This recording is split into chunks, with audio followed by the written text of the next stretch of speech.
क्या world war third start हो जाएगा? क्या हमारा भारत यूक्रेन का साथ देगा या फिर रशिया के ही साथ संबंध बनाएगा? रशिया का अचानक यूक्रेन पर हमला, क्या ये सोची समझी साजिश थी या फिर चाइना का एक हाथ था? नमस्कार, मेरा नाम है सोनम गुरुंग और आप देख रहे हैं वाइब्रेंट जिंदगी। सो गाइस, आज मैं आपको इसी टॉपिक से रिलेटेड कुछ बातें बताने वाली हूँ कि यूक्रेन और रशिया के बीच चल क्या रहा है। तो वीडियो देखने से पहले आप मेरी वीडियो को लाइक कीजिए। अगर तक आपने मेरे चैनल को सब्सक्राइब नहीं किया तो प्लीज़ आप मेरे चैनल को सब्सक्राइब कीजिए। और गाइस, इस वीडियो को अपने दोस्तों तक शेयर ज़रूर करना क्योंकि आज की वीडियो बहुत ज़्यादा इंफॉर्मेटिव होने वाली है और ये आपके करंट अफेयर से बेसिस भी हो सकता है। सो चलिए लेट गेट स्टार्टेड। रशिया ने यूक्रेन पे ये अचानक से हमला क्यों किया, इस बारे में जानने से पहले हमें थोड़ा सा यूक्रेन के बारे में जानना ज़रूरी है। तो चलिए अपने एंशियंट टाइम में वापस पहुंचते हैं और यूक्रेन के बारे में जानते हैं। जैसे कि गाइज, आप लोगों को पता है कि हमारा भारत जो खुद 200 साल तक गुलामी में रह चुका है और काफ़ी सारा स्ट्रगलिंग करने के बाद हमारा देश भी आज़ाद हुआ। 9th सेंचुरी तक यूक्रेन में डिक्टेटरशिप चलता रहा। आफ्टर 1918 यूक्रेन को मिला इंडिपेंडेंस, लेकिन 1921 में रेड आर्मी ने यूक्रेन को फिर से कब्जा कर लिया, या तो ये कह सकते हो कि ऑक्यूपाइड कर लिया। 1922 में सोवियत यूनियन बना, यानी यूएसआर बना। उसमें यूक्रेन नाम का देश भी शामिल था, लेकिन कोल्ड वॉर के बाद यानी 1991 में यूक्रेन फिर से आज़ाद देश घोषित हो चुका था। लेकिन कहते हैं ना, जब देश आज़ाद घूम रहा हो तो कुछ देशों को हजम नहीं होता। लेकिन 2013 में यूक्रेन के राष्ट्रपति बने विक्टर यानुकोचिव का कीव में अचानक से विरोध करना, जबकि रशिया ने उनको पूरा सपोर्ट किया। लेकिन कहते हैं ना, गलत तरीके से किसी के साथ गलत करोगे तो साथ में गलत ही होगा। यानुकोचिव का कीव में इस तरीके से विरोध करना अमेरिका और ब्रिटेन को यह पसंद नहीं आया। इस कारण से यानुकोचिव ने 2014 में यूक्रेन छोड़कर भाग गए और रशिया का शरण लिया। चलिए अपने एंशियंट टाइम को वापस लाते हुए वर्तमान की बात करते हैं। जी हाँ, 10 नवंबर 2021 में जहां पर रशिया ने यूक्रेन के बॉर्डर पे अपने आर्मी भेजना शुरू किया, उसके बाद 28 नवंबर में जब इंटेलिजेंस ने पता किया तो उनको पता चला रशिया ने यूक्रेन में 1 लाख ट्रूप्स भेजना शुरू कर दिया था। और यूएस इंटेलिजेंस ने दिसंबर में यहाँ तक घोषित कर दिया था कि जनवरी और फरवरी के बीच में यह वॉर स्टार्ट हो सकती है। ये बात यूएस के प्रेसिडेंट जॉन बाइडेन को पता चला तो उन्होंने रशियन अथॉरिटीज को साफ मना किया कि वो किसी भी तरीके से वॉर स्टार्ट ना करें। और उसके बाद यूएस के इंटेलिजेंस ने यह भी घोषित कर दिया था कि रशिया यूक्रेन पे अटैक करने वाला है 16 फरवरी को, लेकिन 16 फरवरी को कुछ नहीं हुआ। चलिए अब थोड़ा सा बात को थोड़ा घुमा कर ना जाते हुए सीधा बात करते हैं। आपको पता है कि चाइना में चल क्या रहा था।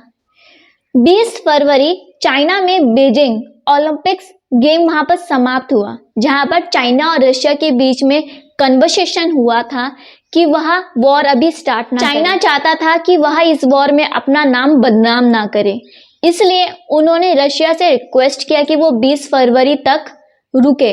जैसे ही बीजिंग का ओलंपिक्स खत्म होता है, ठीक अगले ही दिन पुतिन ने पूरे विश्व के सामने ऐलान किया कि यूक्रेन के 2 ईस्टर्न रीजन यानी डोनेत्स्क एंड लुहांस्क इंडिपेंडेंट देश घोषित किया जाए।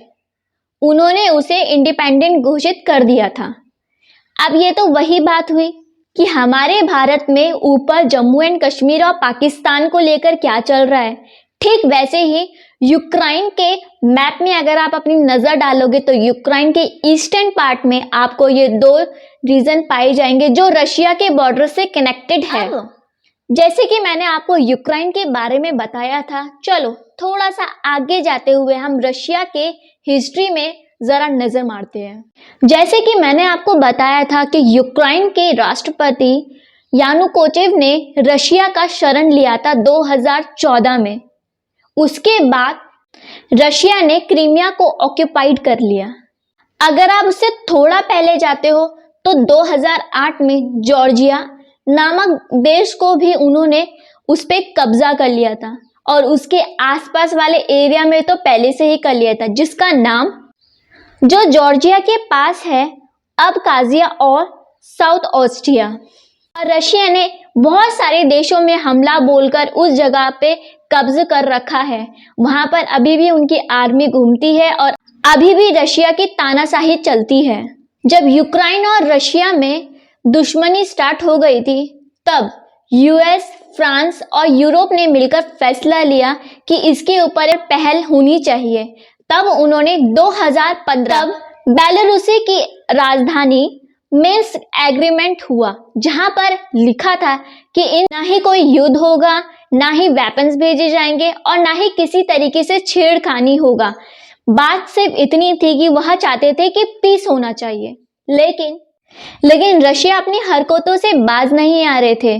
उन्होंने उसके बाद भी ऐलान किया कि लुहांस्क एंड डोनेत्स्क देश जो आज़ाद है और आज़ाद रहेगा, लेकिन वहां पर भी रशिया की हुकूमत चल रही थी।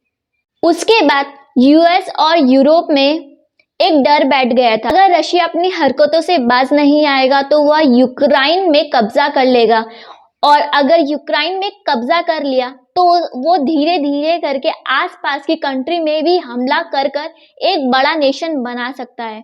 और क्या पता वो चीज हम पर भी हो जाए, एक दिन तो वो हमारे इंडिया पे भी हमला कर सकता है। अब बात करते हैं नाटो की। जैसे कि मालूम होगा कि नाटो ने बहुत सारे देशों की मदद की है। क्या वो यूक्रेन का साथ देगी या नहीं? लेकिन इस बार नाटो ने अपनी मिलिट्री का साथ दिया। उन्होंने ये ऐलान किया कि वो यूक्रेन की किसी भी हाल में मदद नहीं कर सकते। उन्होंने यह भी कहा अगर उन्हें फाइनेंशियल सपोर्ट चाहिए तो वो उन्हें फाइनेंशियल सपोर्ट करेंगे, अगर उन्हें वेपन्स की ज़रूरत है तो वो उन्हें वेपन्स भी देंगे, लेकिन अपनी आर्मी नहीं भेजेंगे। इससे पता चलता है कि यूक्रेन को अपनी लड़ाई ही खुद लड़नी पड़ेगी। और मुझे तो ऐसा लगता है कि यूक्रेन की सीरिया की तरह हालत ना हो जाए। और साथ में रशिया ने एक चीज़ और ऐलान किया, अगर कोई भी कंट्री इस सब में यूक्रेन का साथ देगी या फिर इस वॉर में वो शामिल होगी तो वो क्या उन्हें न्यूक्लियर बॉम्ब के द्वारा जवाब देगी। अब बात करते हैं अपने देश यानी भारत की। इस वॉर से भारत में क्या इम्पैक्ट पड़ सकता है? जैसे कि आपको मालूम होगा कि हमारा इंडिया और रशिया का रिलेशनशिप काफ़ी अच्छा है। हमारा इंडिया गवर्नमेंट ये नहीं मानती कि रशिया इस वॉर में गलत है और वह यूक्रेन के साथ गलत कर रही है। इस स्टेटमेंट से पता चलता है कि इंडिया नेशन को क्या डर है रशिया का। आइए थोड़ा सा हम इस बारे में भी बात करते हैं। जब इंडिया की एमएससी निकाली गई तो उसमें हमें पता चला कि यूक्रेन में 25,000 हमारे इंडियंस हैं, उनमें से 20,000 स्टूडेंट्स हैं जो मेडिकल्स की पढ़ाई करते हैं और वहाँ पर वो रहकर अपना करियर बनाना चाहते हैं। इंडिया गवर्नमेंट रशिया से रिक्वेस्ट करेगी कि वह उनके इंडियंस को छोड़ दे और उनको यहाँ पर आने दे। वैसे तो हमारी इंडियन गवर्नमेंट ने यूक्रेन में रहने वाले इंडियंस को यह कह दिया है आप घर वापस लौट आओ। इससे साफ पता चलता है कि हमारा भारत यूक्रेन का साथ नहीं देगी, क्योंकि हमारे भारत ने ये कह दिया कि वह आप किसी भी तरीके से वॉर में शामिल नहीं होना चाहती। दोस्तों, क्या आपको लगता है कि रशिया यूक्रेन के साथ गलत कर रही है या फिर यूक्रेन इस वॉर की खुद ही जिम्मेदार है, जबकि यूक्रेन के हर वो सिटीजन ने कहा है कि वह मरते दम तक यूक्रेन को रशिया के हवाले नहीं होने देंगे। अब मुझे ऐसा लगता है कि रशिया के प्रेसिडेंट पुतिन हिटलर से कहीं ज़्यादा कठोर हो चुके हैं। जो जिस तरीके से वो यूक्रेन पे हमला कर रहे हैं वो भी छुप कर, ये गलत। मुझे ऐसे लगता है अगर इस वॉर में बहुत सारी कंट्री शामिल होती है तो ये वर्ल्ड वॉर 3 हो जाएगी। और आपको पता है कि वर्ल्ड वॉर 2 में क्या हुआ था। आई होप कि वर्ल्ड वॉर थर्ड ना हो और यूक्रेन और रशिया के बीच में संबंध अच्छे हो जाए और ये सब लड़ाई झगड़ा ना हो, क्योंकि लड़ाई झगड़े से कुछ नहीं होता, नुकसान अपना ही होता है। और अगर यूक्रेन पे हमला हुआ तो वहां पर 50,000 लोग मारे जाएंगे, कई लोगों को अपना घर छोड़कर भागना पड़ेगा और अगर वहां की स्थिति इससे ज्यादा बदतर हो गई तो वहां पर एक खाना भी नसीब नहीं होगा। सो गाइज, आज की वीडियो में बस इतना ही। मैंने बहुत कोशिश किया कि जितनी भी इंफॉर्मेशन हो मैं कहीं ना कहीं से निकाल कर आप तक पहुंचाऊं। आई होप कि आपको ये वीडियो थोड़ी सी इंफॉर्मेटिव लगी और थोड़ा सा आपको समझ में आया रशिया और यूक्रेन में चल क्या रहा था और आगे कुछ भी होता है इसके रिलेटेड, कुछ भी अपडेट आता है मैं आप तक पहुंचाऊंगी ज़रूर। और अगर आपको कुछ भी डाउट है तो आप मुझे कमेंट पे मैसेज कर सकते हैं, नहीं तो आप मेरे इंस्टाग्राम पर मुझे मैसेज कर सकते हैं। और बस इतना ही।